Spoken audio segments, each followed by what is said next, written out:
Sargon of Akkad, also known as Sargon the Great, was the first ruler of the Akkadian Empire and is often regarded as the earliest known person in history to lead an empire. He lived during the 24th to 23rd centuries BC and became famous for conquering the Sumerian city-states, uniting much of Mesopotamia under his control. Before rising to power, he served as the cup-bearer to King Ur-Zababa of Kish, as recorded in the Sumerian king list. He established the Sargonic, or Old Akkadian, dynasty, which continued to rule for about a century after his death until the Gutians conquered Sumer. His empire was governed from his capital city, Akkad, whose exact archaeological location remains unknown. At its height, his dominion extended across Mesopotamia and reached parts of the Levant, as well as territories inhabited by the Hurrians and Elamites. Centuries later, Sargon became a legendary figure in Neo-Assyrian literature. Stories about his life, including a tale known as the Sargon birth legend, were discovered on clay tablets in the library of Ashurbanipal, reflecting his enduring legacy as one of the earliest and most powerful rulers in ancient history.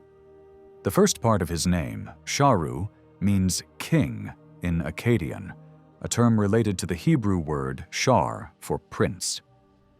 The second part comes from the verb kunum, meaning to confirm or to establish, which is also connected to the Hebrew kun with the same meaning.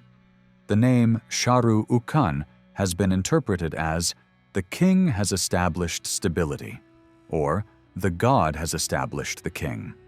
Although such a formation is somewhat unusual because Akkadian names ending in Ukan normally include both a subject and an object, such as in Shamash Shuma Ukan, meaning Shamash has established an heir. Scholars have debated whether the name was given to Sargon at birth or adopted later as a royal title. The alternative reading, Sharu Ken, is understood as the king is established or the legitimate king, implying a phrase like Sharum Kunum, meaning the rightful ruler. The terms pre-Sargonic and post-Sargonic were used by early Assyriologists before Sargon's historical reality was firmly established. The form Sharu Ukan became known after the discovery of the Assyrian Sargon legend in 1867 in the library of Ashurbanipal at Nineveh. A cylinder seal belonging to Ibni Sharu, an official who served under Sargon, was thought to contain one of the earliest references to him. In 1877, Joachim Menant published a study of this seal and interpreted the name on it as Shegani Shar Luk, without realizing it referred to Sargon the Great. Later, in 1883, the British Museum acquired a votive mace head inscribed with the name Shar Gani Shari, which had been dedicated to the sun god Shamash at Sippar. This ruler, initially identified with the Sargon of Akkad from Assyrian tradition, was later shown to be a different person. Shar Gani Shari, or Shar-Kali Shari, who was Sargon's great-grandson and the successor of Naram Sin. It remains uncertain whether the Neo-Assyrian king Sargon II was explicitly named after Sargon of Akkad, since even his own name may be read as either Sharu Ukan or Sharu Ken, leaving the connection between the two rulers open to interpretation. Primary sources that describe Sargon are extremely limited. The main near-contemporary reference to him appears in the various versions of the Sumerian king list, where he is described as the son of a gardener and as the former cupbearer of King Ur-Zababa of Kish. According to this text, Sargon seized power from Lugal-Zagisi of Uruk and established his own rule in the city of Akkad. Another early record, the Weidner Chronicle from the early 2nd millennium BC, presents a slightly different version, placing Sargon directly after Ur-Zababa without mentioning Lugal-Zagisi. Different copies of the king list record his reign as lasting either 40 or around 55 years. Only a few inscriptions from Sargon's own time survive, although several old Babylonian texts claim to be later copies of his original royal inscriptions. Based on the Middle chronology, Sargon's reign is generally dated between 2334 and 2279 BC. His descendants ruled after him until the Gutians conquered Sumer, and this era is known as the Sargonic dynasty, or the Sargonic period, in Mesopotamian history. Some scholars have suggested that the reading of 55 years for his reign may have come from a mistaken interpretation, and that his actual reign lasted 37 or 40 years, according to earlier versions of the king list. The phrase identifying Sargon's father as a gardener has also caused debate, as some experts consider the passage damaged or uncertain in meaning. The traditional view that Sargon founded the city of Akkad has also been questioned. Archaeologists have found an inscription referring to Akkad that dates to the reign of Enheduanna, a ruler who likely lived before Sargon. Later chronicles present conflicting accounts of Sargon's connection to Babylon. The Widener Chronicle states that he built Babylon in front of Akkad, while the Chronicle of Early Kings claims that late in his reign he dug up the soil of Babylon's pit and created a copy of Babylon next to Agade. Some modern historians, such as van de Meerup, have proposed that these accounts may not refer to Sargon of Akkad at all, but rather to Sargon II of Akkad, the Neo-Assyrian Empire, who lived many centuries later. One of the most significant sources about Sargon's reign is a tablet from the Old Babylonian period, discovered in 2 fragments at Nippur during the University of Pennsylvania's excavations in the 1890s. This tablet is believed to be a copy of inscriptions once carved on the pedestal of a statue that Sargon had placed in the temple of Enlil. The first fragment was edited by Arno Pobel and the second by Leon Legrine. In this inscription, Sargon refers to himself with a series of grand titles, calling himself Sargon, King of Akkad, Overseer of Inanna, King of Kish, Anointed of Anu, King of the land, and Governor of Enlil. The text recounts his conquest of Uruk and the defeat of its ruler, Lugal-Zagesi, whom Sargon captured and humiliated by leading him in a collar to the gate of Enlil's temple. After securing victory at Uruk, Sargon expanded his campaign, conquering the cities of Ur and Eninmar, devastating the land from Lagash to the sea, and destroying the city of Umma. The inscription proudly declares that Sargon washed his weapons in the sea, a symbolic gesture marking the extent of his victories, and that the god Enlil granted him dominion without rival over all the lands between the upper and lower seas. Sargon's campaigns did not stop in southern Mesopotamia. Submitting himself to the will of the god Dagon in the city of Tutul, he launched conquests across Upper Mesopotamia and the Levant, capturing territories such as Mari, Yarmuti, and Ebla, and extending his power as far as the cedar forest in the Amanus Mountains and the Silver Mountains, thought to be in Anatolia. His empire thus stretched from the Mediterranean Sea to the Persian Gulf, uniting the major trade routes of the ancient Near East under his rule. In other inscriptions, Sargon calls himself King of the World and boasts of his victories over Elam and Marhashi, 2 major regions to the east of Sumer. He names several defeated rulers, including Luhu-Hishan, son of Hishibrasini, king of Elam, and Sidgau, the general of Parashum, figures also mentioned in later Akkadian records. Altogether, Sargon claimed to have conquered 34 cities. His capital, Akkad, became a hub of international trade, where ships from distant lands such as Meluha, Magan, and Dilmun anchored.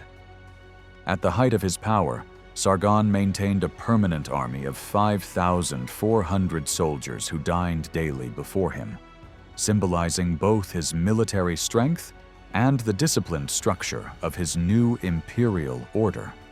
A set of 4 Babylonian texts, known collectively as the Sargon Epic, or Res Gestae Sargonis, portrays Sargon as a military leader who seeks advice from his officers before launching his campaigns. In one version, titled Sargon, the Conquering Hero, the story unfolds at Sargon's court during a time of crisis. The king addresses his soldiers, praising bravery and valor, while one of his courtiers delivers a speech about the glory earned by a true warrior. The text recounts Sargon's expedition to a distant land called Uttaraspashtim, describing events such as a solar eclipse and the conquest of the region of Simuram, ending with a grand oration in which Sargon lists his victories. Another narrative, The King of Battle, tells the story of Sargon's campaign against the Anatolian city of Purushanda to protect Akkadian merchants. Versions of this story have been found in both Hittite and Akkadian, with the Hittite version surviving in 6 fragments and the Akkadian copies discovered in places like Amarna, Assur, and Nineveh. The story presents an anachronistic image of Sargon, placing him in a much later setting, around the 19th century BC. It also describes his crossing of the Western Sea, the Mediterranean, and his arrival in a land called Kupara, which some scholars believe refers to Keftiu, a term often associated with Crete or Cyprus. In the later years of his reign, famine and rebellion threatened Sargon's empire. The Chronicle of Early Kings reports that all the lands under his rule rose against him, surrounding Akkad itself. Despite his old age, Sargon led his army to victory, defeating the rebels and restoring control. He later campaigned against the region of Subartu, subdued it, and brought its wealth back to Akkad. However, the text claims that his arrogance angered the god Marduk, who punished him with famine and unrest, leaving Sargon without peace from one end of his realm to the other. One interpretation of this passage suggests that Marduk's wrath condemned Sargon to eternal restlessness even after death. After consolidating Sumer, Sargon extended his rule across the Fertile Crescent. According to the Chronicle of Early Kings, he had no equal. His fame spread across the lands, and his power reached both the eastern and western seas. In his 11th year, he conquered the western lands, placed them under one authority, set up statues in his image, and transported vast amounts of tribute back to Akkad. He stationed officials across his territories to maintain order and unity. His campaigns also reached the east, where he defeated a coalition of 4 Elamite rulers led by the king of Awan. The cities of Susa, Warashe, and neighboring districts were plundered, and their governors and kings became vassals of the Akkadian Empire. Over time, Sargon's life inspired numerous legends that celebrated his rise from humble beginnings to his rule over Mesopotamia. Many of these stories, written in both Assyrian and Babylonian traditions, combine historical and mythical elements. The Louvre preserves fragments of 2 Sargonic victory steles discovered at Susa, likely taken there centuries later. A Sumerian version of the Sargon legend, written in the Sumerian language and discovered at Nippur in 1974, offers an early account of his ascent to power. The surviving fragments name his father as Laibum and begin with Ur-Zababa, the king of Kish, who wakes from a troubling dream. For reasons not explained in the surviving lines, Ur-Zababa appoints Sargon as his cupbearer. Soon afterward, Sargon dreams that the goddess Inanna favors him, and that Ur-Zababa will be drowned in a river of blood. Terrified by this vision, the king orders his chief smith, Belishtakal, to kill Sargon. But the goddess intervenes and saves him. When Sargon returns, Ur-Zababa again grows fearful and sends him to Lugal-Zaggisi, king of Uruk, carrying a tablet that secretly orders Sargon's death. The text ends abruptly here, but it is presumed that the missing portion describes how Sargon survived and eventually became king. Scholars have noted similarities between this story and other ancient tales, such as the biblical accounts of Joseph and Uriah or the Greek myth of Bellerophon.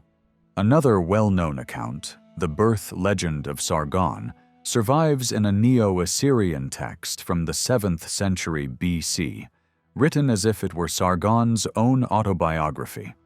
It describes how his mother, a high priestess, gave birth to him in secret and placed him in a basket sealed with bitumen, setting him adrift on the Euphrates River. He was rescued by a man named Aki, a water drawer, who raised him as his own son and later made him a gardener. While tending the gardens, the goddess Ishtar blessed him with her love, and through her favor, he eventually rose to kingship. This legend of Sargon's birth has been compared with many other ancient tales about exposed infants, including those of Moses, Karna, and Oedipus. Scholars such as Otto Rank, Brian Lewis, and Joseph Campbell have studied these parallels, seeing in them a recurring mythic pattern about the rise of great heroes. Some researchers have even suggested that Sargon may have inspired the biblical figure Nimrod. Early 20th century writers proposed this connection because both figures were seen as mighty rulers and city builders, while later scholars have suggested that Nimrod's story may reflect the combined memory of Sargon and his grandson, Naram-Sin. Sargon's principal wife was Queen Tashlultum, whose name, along with those of several of his children, has come down to us. Among his offspring, his daughter Enheduanna stands out as one of the most remarkable figures of ancient Mesopotamia. She served as the high priestess of the moon god at Ur and composed a series of sacred hymns, including the famous Exaltation of Inanna, which remained influential for centuries after her lifetime. Following Sargon's death, his son Raimush ascended the throne. But after Raimash's death, another son, Manishtushu, became king. Manishtushu's own son, Naram-Sin, later succeeded him, continuing the Akkadian dynasty. Two additional sons of Sargon, Shu-Enlil, also known as Ibarum, and Ilaba-Istakal, also called Ebeishtakal, are also recorded in historical sources. Sargon of Akkad is often recognized as the first known ruler in recorded history to establish a true empire, one that united multiple ethnic groups under a single centralized government. However, some earlier Sumerian rulers, such as Lugal-Zaggisi, may have held a similar position, though on a smaller scale. Sargon's reign marked the beginning of a long tradition of Semitic empires in the ancient Near East, a legacy that endured for nearly 15 centuries until the Persian Achaemenid conquest after the Battle of Opis in 539 BC. For nearly 2,000 years after his death, Sargon was revered as a model ruler throughout Mesopotamia. Later, Assyrian and Babylonian kings viewed themselves as his heirs and sought to emulate his achievements. It is believed that Sargon introduced the very idea of empire, a political structure based on centralized authority and diverse populations, which later Assyrian rulers inherited and perfected. A Neo-Assyrian text written in Sargon's name presents him as addressing future kings, urging them to rule the black-headed people, a term used for the Mesopotamian populace, with the same strength and wisdom he once displayed. The tradition of honoring Sargon as a heroic and even divine figure continued well into the late Bronze Age. a Hurro-Hittite song from the 15th century BC, recorded in the Middle Hittite period, refers to Sargon and his immediate descendants as deified kings, showing how deeply his image had penetrated the cultural memory of the Near East. Sargon's name lived on through two later rulers who sought to associate themselves with his greatness. Sargon I of the Old Assyrian period was likely named in his honor, while Sargon II of the Neo-Assyrian Empire deliberately revived the name to evoke the legendary founder of Akkad. It was this later Sargon whose name appears in the Hebrew Bible in the book of Isaiah. Centuries after them, even the Neo-Babylonian king Nabonidus expressed admiration for Sargon's legacy. He undertook excavations at the sites of Sargon's palaces and those of his descendants, reflecting the enduring fascination and respect later Mesopotamian monarchs held for the ancient founder of empire.